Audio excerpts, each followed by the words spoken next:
விஜயை நல்லா வச்சு செய்ய போகுது பிஜேபி, டவுட்டே வேணாம். ஜனநாயக படத்தை நிறுத்தி வச்சிச்சு. வக்கீல் யார் தெரியுமா விஜய்க்கு? மிஸ்டர் சதீஷ் பராசரன். சதீஷ் பராசரன் வந்து ஒரு அவங்க ஃபேமிலி அந்த உச்சம் இருக்குல்ல, உச்சம் ரைட் விங் ஃபிலாசபி அதில் இருக்காங்க. இவர் அப்பா தான் ராம் ஜென்மபூமிக்கு ட்ரஸ்ட்டுக்கு ஃபஸ்ட்டு மெம்பர்.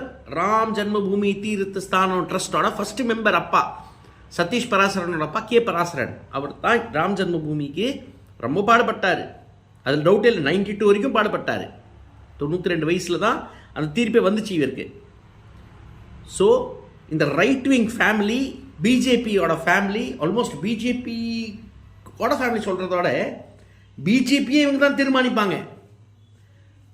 இவங்க வந்து இப்போ விஜய்க்காக ரெப்ரசன்டேஷன் அண்ட் கூட விஜயை வந்து 12ஆம் தேதி சிபிஐ ஆஃபீஸில் கூப்பிட்டுருக்காங்க.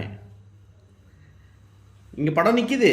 சதீஷ் பராசரன் இவரோட வக்கீல் அங்கே 12ஆம் தேதி சிபிஐ ஆஃபீஸில் கூப்பிட்டுருக்காங்க. தனியாக தான் போய் ஆகணும். பெரிய இந்த குரூப்பு எதுவும் ஆகாது. அங்கே டெல்லி ஆஃபீஸ் அதான் தான் கூப்பிடுறாங்க. சென்னை ஆஃபீஸும் இல்லை, இங்கே ஏதோ கூட்டம் சேரும். கரூர் ஆஃபீஸும் இல்லை, இங்கே திருப்பி கூட்டம் சேரும். டெல்லி ஆஃபீஸில் வச்சு செய்ய போகிறாங்க, டவுட்டே வேணாம். ராகுல் காந்தியை வச்சு செஞ்சாங்களே சிபிஐ வீடியோ, விஜயை விட்டுருவாங்க. Vijay is the last hope for BJP. இப்போ பாருங்க, ரொம்ப இன்ட்ரெஸ்டிங்காக இருக்க போகிறோம். எப்படி கீமா ஆக்குறாங்க, என்ன பண்ணுவாங்க பார்ப்போம்.